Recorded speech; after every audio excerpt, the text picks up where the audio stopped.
hay pruebas capa, riesgo, magnismo, todos esos ya son un poquito más avanzados. ¿Ya? Básicamente lo que más van a usar, correlación de Pearson y correlación de Spearman. ¿Ya? Correlación, continua. Aceptar. ¿Ya? Y sale todo ese código random, pero ese código no les interesa. Les interesa la correlación. Entonces, ¿qué tipo de variable es? Cuantitativas. Ya, si tengo cuantitativas, R de Pearson. Y es significativo, ¿no? El P es menor a 0.05. Al ser significativo, también veo qué valor es el R 0.295. ¿Ya? Y ese es mi valor de mi R relación. Entonces, ¿ese factor de riesgo? No, sería como factor predictor, ¿no?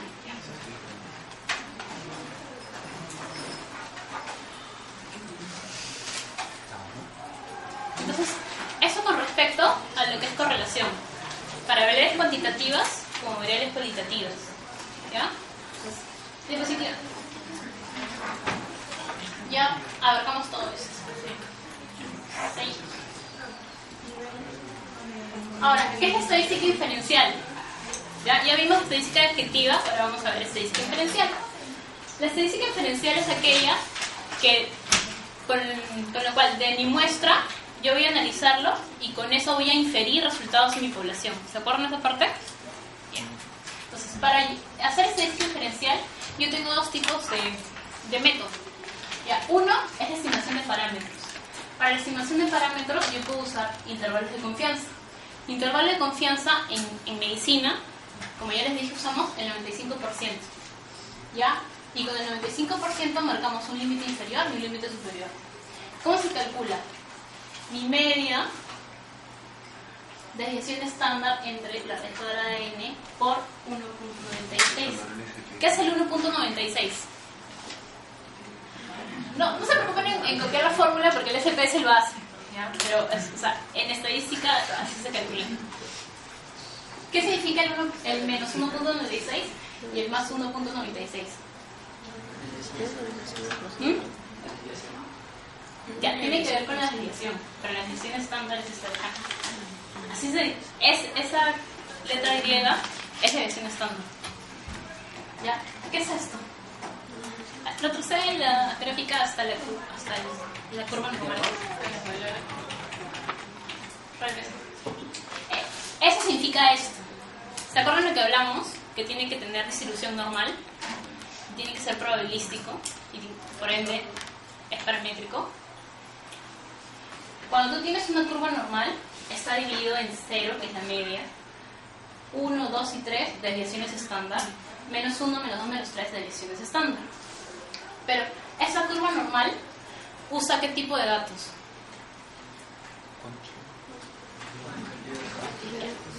Los valores Z. ¿Ya? Usa valores Z. Entonces, los valores Z para un intervalo de confianza del 95% quiere decir que está entre menos 2 y entre más 2 desviaciones estándar. Y aquí tengo el 95% de mis datos. O sea, intervalo de confianza 95%. Y para menos 2, mi Z es menos 1.96. Y para más 2, mi Z es más 2.96. ¿Ya? Por eso es que en el cálculo yo uso menos 1.96 y más 1.96.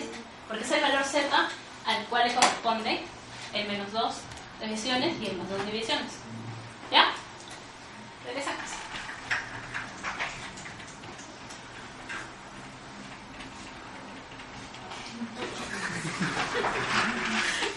Y siempre acuérdense en eso, porque cuando yo quiero el 99% de intervalo de confianza, uso 2.56. ¿Ya? Pero en medicina casi no usamos 99, con 95 es suficiente. ¿Ya? Ya. Y la otra forma, eso ahorita lo vamos a usar en SPSS para que vean cómo les sale. Y la otra forma es mediante la construcción de hipótesis. ¿Ya? Normalmente yo puedo usar pruebas de significancia estadística, la prueba de T-Student para 2 medias, Fisher, todos esos. ¿Ya? Y con lo cual, ¿qué voy a hacer? Contrastar la hipótesis nula hallando el valor de una P. ¿Y qué es la P? Mi probabilidad. P siempre va a ser una probabilidad. ¿Probabilidad de qué? De que la hipótesis nula se cumpla. Entonces, ¿por qué yo acepto o rechazo la hipótesis nula? Si mi P es menor de 0.05, quiere decir que mi error va a ser menor a 0.05, porque yo estoy hablando de intervalo de confianza al 95%, ¿verdad? Bien. Entonces quiere decir que si mi P es menor que esto, yo puedo rechazar esa hipótesis nula y quedarme con la hipótesis alterna. Pero no porque yo diga que la hipótesis alterna es la verdadera, no. Es porque yo estoy diciendo que la nula, la probabilidad de que sea cierta, es menor al 95%. ¿Ya? Y dependiendo del tipo de variable, yo voy a tener pruebas paramétricas y no paramétricas. ¿Ya? Entonces vamos al SPS.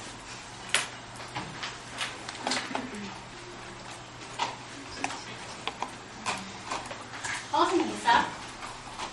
Eso está en modelo lineal, no, en comparar medias. Prueba T para una muestra. ¿Ya? Prueba T para una muestra. ¿Ya? Y cojan una variable cuantitativa. ¿Ya? Que hemoglobina inicial y hemoglobina final.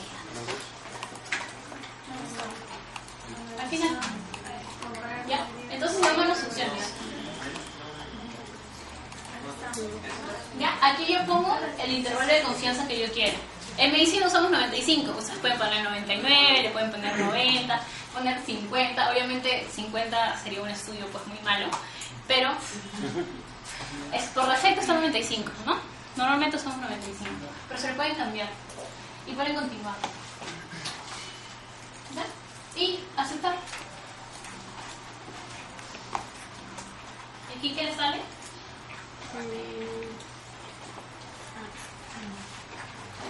Nivel de hemoglobina de inicio, tu límite inferior, tu límite superior, ¿ya? A un intervalo de confianza del 95%. Nivel de hemoglobina al final, 12.24. Límite inferior, límite superior, 12.24. ¿Ya? ¿Y cómo sacan la media? Con la parte descriptiva. Con eso sacan la media. ¿Ya? ¿Y qué es lo que te da la prueba T para una media? Significancia de que realmente la verdadera media está dentro de estos límites. ¿Es significativo? Sí. O sea, que si ustedes le sacan una media, o sea, la media descriptiva, la que vimos en la primera parte, lo primerito, cómo sacar media, mediana, moda, o sea, esa media significativamente va a estar dentro de estos dos límites. ¿Ya?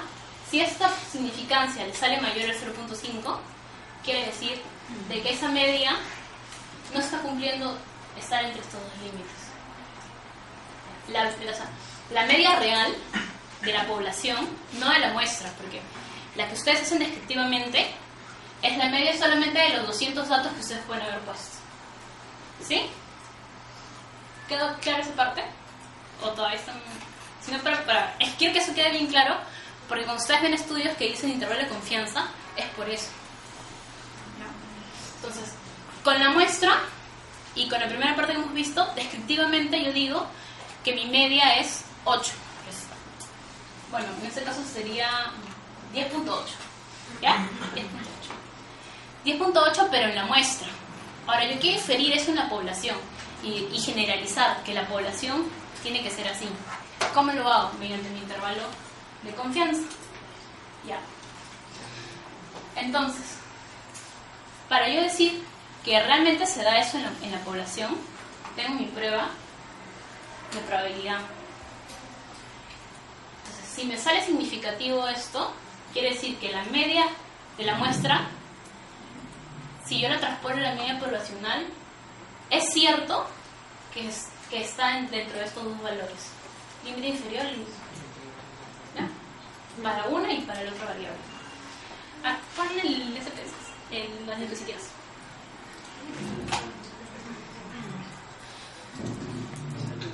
Siguiente. Entonces, ese es un artículo en el cual te dan los datos con intervalo de confianza. Por ejemplo, dice, un 13.2% de nuestros niños tenían obesidad. Recuerden que se puede hacer con media, pero también se puede hacer con proporciones, con porcentajes.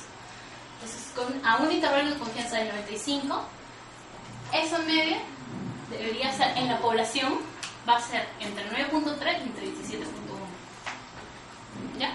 Así se ponen los datos que te da el SPSS. El SPSS te da todo. Tú solamente tienes que saber describirlo.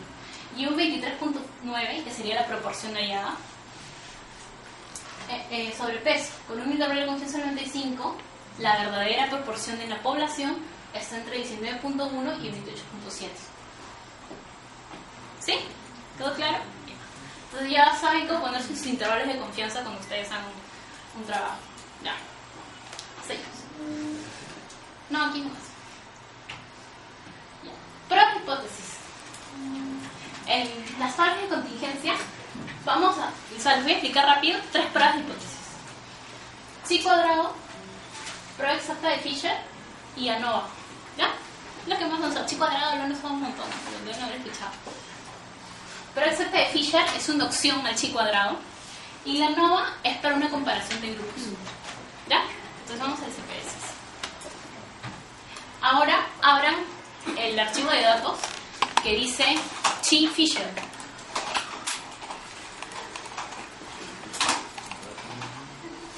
Hay uno que dice Chi Fisher.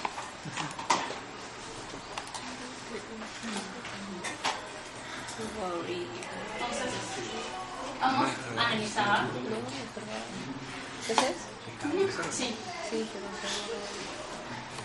Uy, se han copiado dos variables. Esas dos variables no sirven. Ya, pero no importa. Analizar. Entonces, vamos a ir a estadísticos descriptivos. ¿No? ¿Qué? ¿Todos tienen esa base de datos? ¿Sí abrieron la base de datos? Sí, ya todos están en esa base. Chi Fisher. No les Mujica lo subió mal, estoy segura. Ya ahí está, ya lo sé. Los que ya lo tienen ayudan a los que ya tienen. Son 3 bases de datos que deben haber descargado. Una que ya analizamos, una segunda que dice Chi Fisher, que es para que vean cómo se usa el Chi cuadrado y Fisher, y una tercera que es ANOVA, que todavía no hemos usado.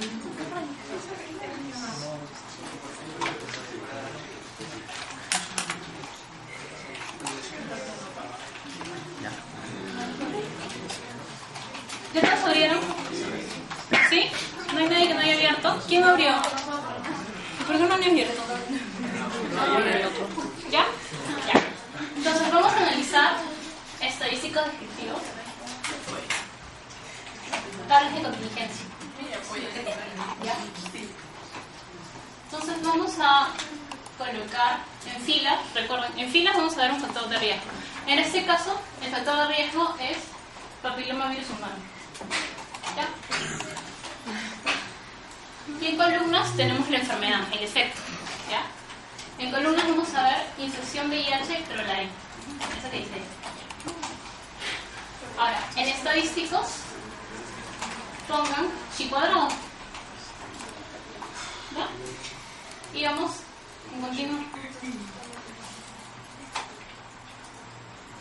¿Ya? Y luego aceptar.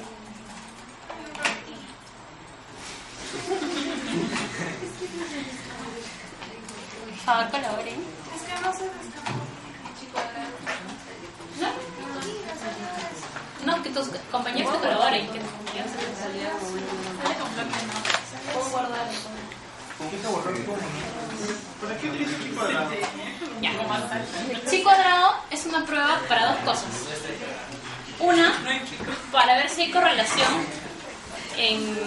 para ver si hay algún tipo de asociación. O sea, ¿asociación de qué tipo? Si una variable depende de la otra.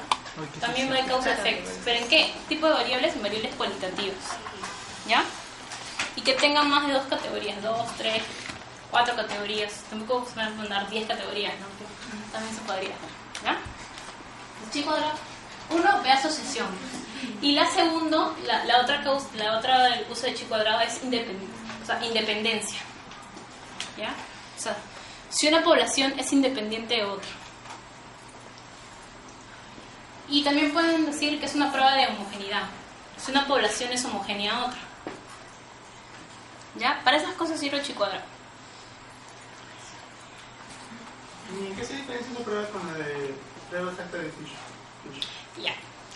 La prueba de chi cuadrado y la prueba de Fisher sirven exactamente para lo mismo, para ver homogeneidad, para ver correlación, para ver independencia. Ya, pero ¿en qué se diferencia? En que para usar chi cuadrado, tu n muestral tiene que ser mayor de 20. O sea, tu tamaño de muestra general no puede ser menor de 20, porque chi cuadrado tiene mucho error con datos menores a 20. Además, en cada una de las casillas que hemos visto de la tabla de contingencia, para chi cuadrado no deben haber datos menores de 5. 5 o más, pero no menos de 5. Un 0 no te puede aparecer en un chi cuadrado. En cambio, en Fisher sí. Con Fisher sí puedes evaluar tablas que en alguna tabla tenga un 0 o que en una tabla tenga 1. ¿Ya?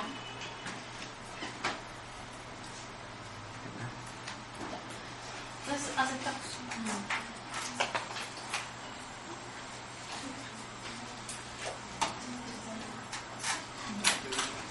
Entonces, chi cuadrado, el chi cuadrado también es de Pearson. Pearson tiene R y tiene chi cuadrado. Entonces, el valor de chi cuadrado calculado es 13.362. Y eso te da una P de 0.001. O sea, la probabilidad de que la hipótesis nula sea verdadera es menor de 0.05. Entonces, ¿aceptan o rechazan mi hipótesis nula? La rechazan. Si la probabilidad de la hipótesis nula es menor de 0.05, o sea, 0.5, no 0.05. Si es menor de 0.05, yo la rechazo. Con seguridad, la probabilidad de que eso sea verdadero es menor de mi error. ¿Ya? Entonces, si rechazo mi hipótesis nula, y la hipótesis nula en el caso del chi cuadrado, ¿qué dice? Que las poblaciones son homogéneas o que las poblaciones son independientes. ¿Ya? Como yo lo he rechazado, yo puedo inferir que si las poblaciones no son homogéneas y no son independientes, quiere decir o que las poblaciones son heterogéneas, o sea, hay diferencia entre las poblaciones, o que las poblaciones son dependientes, dependen una de la otra en cierta forma. ¿Ya? Entonces, ¿me conviene rechazar la hipótesis nula con chi cuadrado? Sí. O sea, lo ideal en chi cuadrado es que yo rechace la hipótesis nula. ¿Ya? Y es así como usan chi cuadrado. Ahora, siguiente, analizar. ¿Esto? Ah, ya. Cuando ustedes ponen chi cuadrado, como han usado la opción de tablas de contingencia, les va a volver a usar les va a volver a armar un cuadro de contingencia, una tabla de contingencia, como ya hemos usado anteriormente. Infección por VIH tenemos que no tienen VIH, que son VIH sintomáticos o VIH positivos asintomáticos. Y tenemos virus papiloma humano, nuestro factor de riesgo. Que sean positivos a virus papiloma humano, que sean negativos o que sean positivos a virus papiloma humano. ¿Ya? Para calcular chi cuadrado se hace según una fórmula la variabilidad que hay entre los observados, que son estos datos, y los esperados, que se acuerdan que en las tablas de contingencia yo puedo marcar y calcular los esperados. Ya.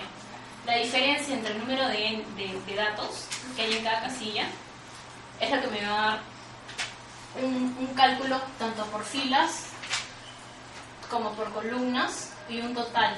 Y eso es lo que al final me da este valor, 13.368. Ya. Matemáticamente, ya, yo tengo que buscar este valor calculado en una tabla grande, ¿ya? Según los grados de libertad que me den, grados de libertad en las tablas, yo busco y se cruzan, y eso me va a dar un P, que ese PSS ya lo da. O sea, no se tiene que hacer mucho problema con eso, porque ese PS ya lo da. Pero en la práctica, o en antaño, cuando no había ese PSS, la gente usaba esas tablas y se acaba la probabilidad. Bueno, ahora ya la tecnología ha llegado y ya uno no tiene que estar haciendo estas cosas. No, ya.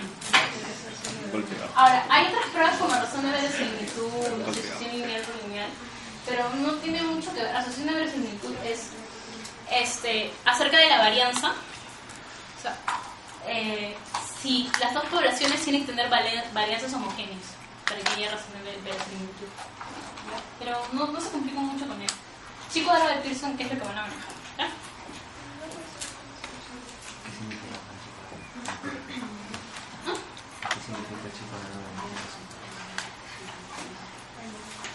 Ya, que hay diferencia. No, que hay una asociación entre el tipo de infección por VIH y ser positivo o no al papilomavirus humano. Eso es lo que quiere decir Chi cuadrado. Que hay una asociación entre tener VIH negativo sintomático o ser asintomático con relación a si yo soy negativo o positivo para el papilomavirus humano. ¿Ya? O sea, enfermedades de transmisión sexual potencian el que haya infección por VIH, ¿no? En mayor riesgo. Eso es lo que quiere decir su resultado, de que el Chi cuadrado sea significativo. Vamos a hacer Fisher. Entonces, analizar estadísticos descriptivos. Ya. Tablas de contingencia. Ya lo manejan, ¿no? Restablecer.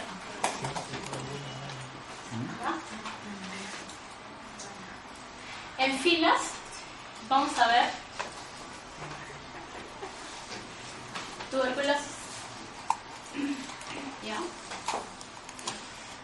Y en columnas, infección VIH. Pero la que no es la infección VIH, no. ¿Ya? Estadísticos marcan Chi cuadrado. Marcan Chi cuadrado. Y van a continuar. Ese PC tiene truco. Vamos a ver. Y van a aceptar.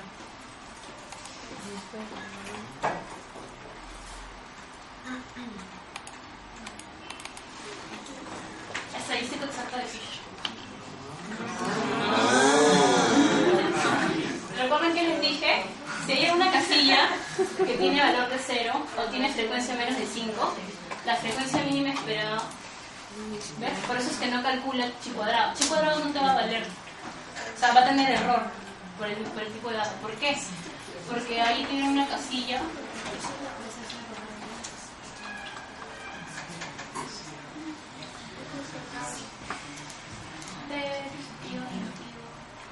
Algo porque había alguna casilla que eran menos. Ya, primero, para que pueda salirles Fisher, ya, tienen que tener dicotómicas. ¿Ya? ¿Qué dijimos dicotómicas? Que tenían solamente dos valores. ¿Ya? Para que salga Fisher tienen que marcar Chi cuadrado. ¿Ya? Con esa opción, si las variables son dicotómicas, le va a calcular Fisher. ¿Ya? En este caso puedo notar Fisher. Un 0 cuando lo cambié, le cambié la cantidad. ¿Ah? Sí, el otro es que sea dicotómico.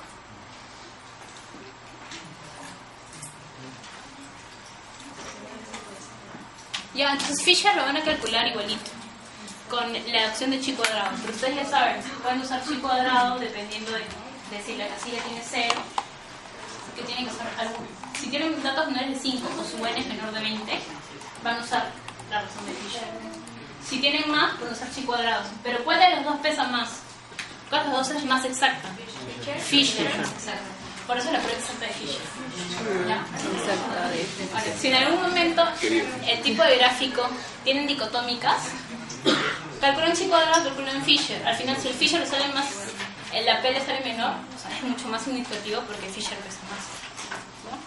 Pero te la podría volver a repetir lo de cuando Fisher es menos de 5. Ya, a ver. Acá no sale Fisher. ¿Qué es lo que me dijo Pablo? Ya, mira. Aquí.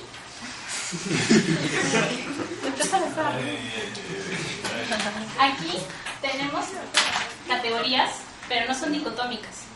Ya, las categorías tienen que ser dicotómicas para que realmente pueda calcularse Fisher. Ya, por eso es que cuando yo pongo chi cuadrado en los datos, no sale Fisher. Disculpa, las dos tienen que ser dicotómicas. Sí, las Siempre dos. las dos. Las dos. Porque acá tenemos una dicotómica, pero acá no. Por eso no se puede calcular Fisher. En cambio, aquí que es dicotómica, ya, los casos y controles normalmente se hacen con variables dicotómicas. Los casos de si hay enfermedad o no, y los controles de si hubo o no control cardíaco, ¿no? Yo le pongo prueba de chi cuadrado y me calculo el Fisher, lo que representa el Fisher. Ahora, Fisher tiene dos particularidades. O el n, o sea, el tamaño de la muestra global es menor de 20, o alguna de las casillas, esta o esta, es menor de 5. Si es menor de 5, 4, 3, 2, 1, incluso 0, yo puedo usar Fisher. ¿Ya? Pero si es 4, 5, no, perdón, 4, 3, 2, 1, yo no puedo usar chi cuadrado, porque el chi cuadrado me va a dar mucho error. Ya, porque son datos muy pequeños. Chi cuadrado se maneja con datos un poquito más grandes para hacer que el error tipo 1, que es el alfa, disminuya. ¿Ya?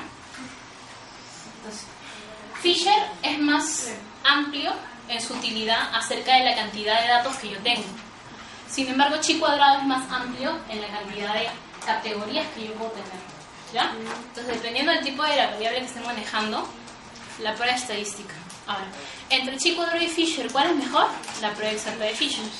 ¿Ya? Si pueden usar las dos, Fisher es mucho mejor. ¿Ya? Y les da igualdad. ¿Ya?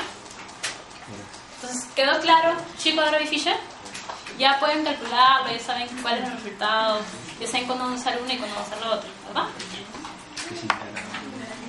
¿Y qué significa si la P es menor de 0.05? ¿Acepta o no rechaza la hipótesis nula? La rechazo.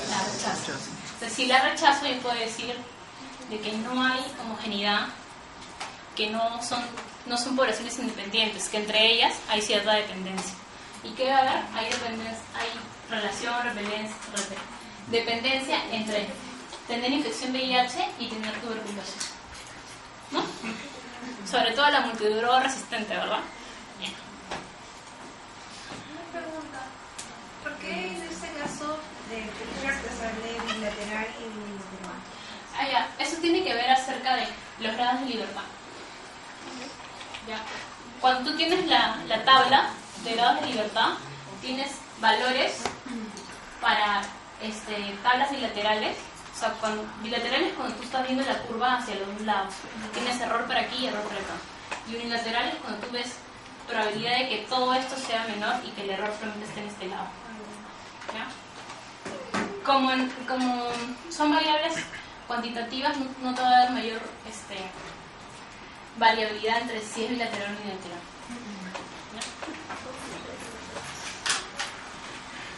¿Ya? Entonces, ya, quedó claro chi cuadrado, quedó claro Fisher.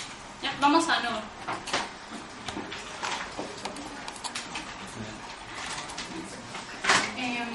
No, ahora tienen que abrir la base de datos que dice ANOVA. Sí. Tienes un dedicado a hacer base de datos para que puedan practicar. ANOVA.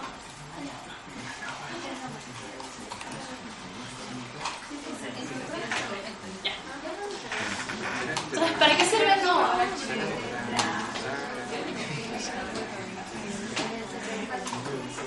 ¿Para qué sirve ANOVA?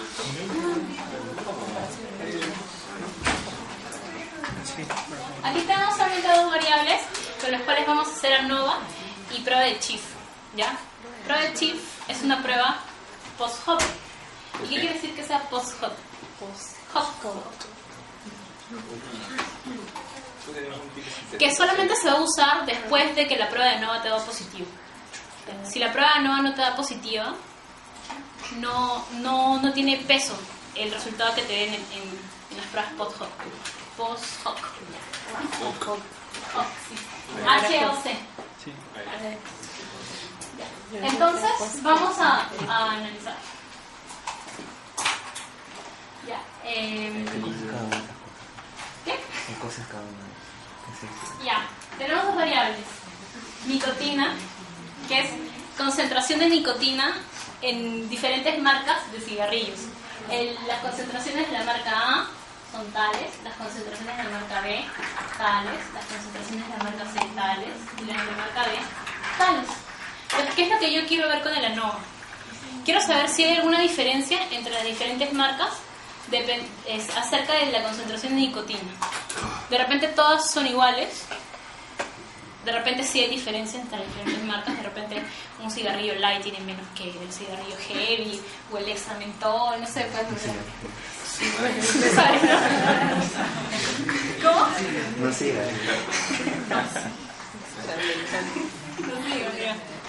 Entonces van a usar cuando yo quiero comparar grupos, que los que están llevando los trabajos de farmacología son grupos experimentales. Cuando yo quiero comparar grupos experimentales, por ejemplo, porcentaje de analgesia de diferentes fármacos, ya tengo una variable cuantitativa que sería el porcentaje de analgesia y tengo una variable cualitativa que es dependiente. Siempre va a haber una variable dependiente, ¿no? La cantidad de analgesia va a depender del fármaco. La cantidad de nicotina es dependiente de qué tipo de marca yo voy a tener. Siempre voy a tener una variable dependiente y una variable independiente, ¿ya? Cuando hablamos de ANOVA es para ver dependencia de variables y si hay diferencia entre los grupos experimentales, ¿ya? Entonces, la respuesta a eso es que si yo tengo 3 fármacos antiarrítmicos, ¿qué prueba voy a usar? ANOVA, ¿verdad? Ya. Entonces vamos a analizar. Eso está en comparar medias. ANOVA hay un factor. Entonces, lista de dependientes. ¿Cuál es mi variable dependiente? Cantidad de nicotina. Siempre la dependiente va ahí. ¿Y cuál es el factor que yo voy a ver? Marca. ¿Contraste? No, no.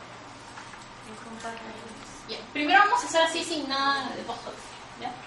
Aceptar.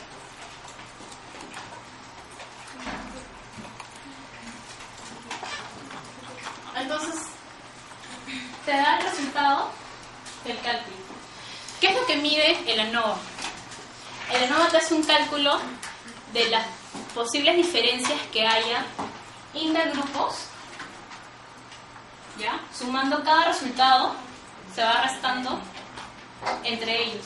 O sea, por ejemplo, el primer resultado con el segundo, el primero con el tercero, el primero con el cuarto, así. Cada resultado se va restando entre ellos. Dentro de cada grupo, ¿ya? Me va a dar diferencias calculadas.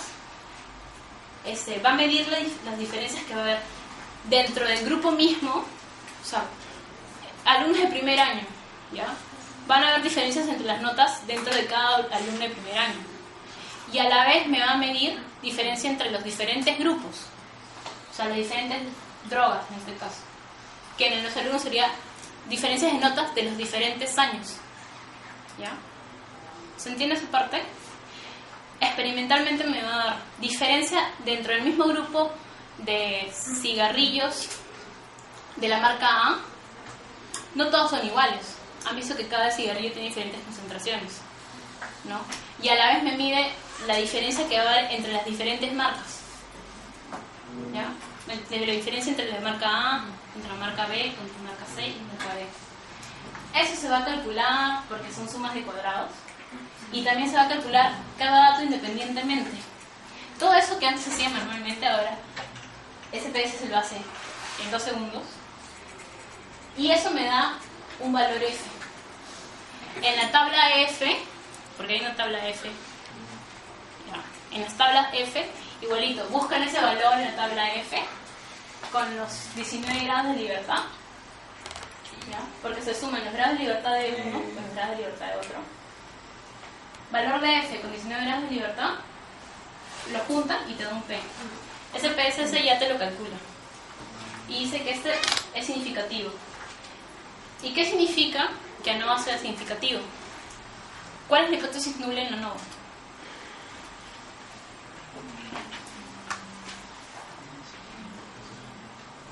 La hipótesis nula en ANOVA quiere decir que todos los grupos son iguales, que no hay ninguna diferencia, que yo puedo usar la marca A como la marca B, la marca C, y no va a haber ninguna diferencia. Esa es la hipótesis nula. Y la hipótesis alterna dice que sí hay alguna diferencia entre alguno de los grupos. No te dice cuál, pero te dice que hay diferencia. No me dice si hay diferencia entre la A y la D, ni si hay diferencia entre la A y la C, o entre la B y la D. No me dice eso. Me dice que entre los cuatro, hay por lo menos dos que son diferentes. ¿Sí? Entonces, si la prueba de ANOVA me ha dado significativo y yo rechazo mi hipótesis nula, la cual me dice que todos son iguales, yo asumo que si todos no son iguales, hay por lo menos dos que son diferentes. ¿Sí? Ya, entonces, cuando la ANOVA ya me da significativo, yo puedo usar una prueba post-hoc. Post-hoc, ya. ¿Y para qué sirve una prueba post-hoc? Justamente porque a mí me interesa saber entre cuáles hay diferencia, ¿verdad? Ya. Entonces vamos a analizar estadísticos, modelo, comparar medias, ANOVA de un factor, post-hoc.